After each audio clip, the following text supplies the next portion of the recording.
ইসলাম বিদ্বেষী মুসলমান মুনাফিকদেরকে বলছি, আপনারা যারা আওয়ামী লীগ করেন, বিএনপি করেন, জাতীয় পার্টি করেন, হুজুরদের কথা শুনলেই গায়ে জ্বলে, আপনাদের ভালো লাগে না, চুলকানি উঠে, মনে রাখবেন এই হুজুররাই একদিন আপনার মা বাবার বিয়ে পড়িয়েছিল, আপনার কানে আজান দিয়েছিল, আর এই হুজুররাই আপনার মরণের সময় শেষ বিদায় বেলা আপনার জানাজাটাই পড়বে।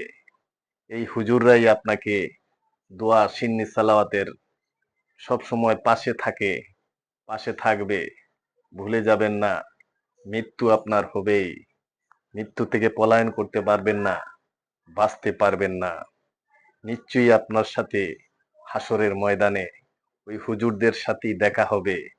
সেই দিন রিকোয়েস্ট করেও বাঁচতে পারবেন না। মনে রাখবেন কথাটা।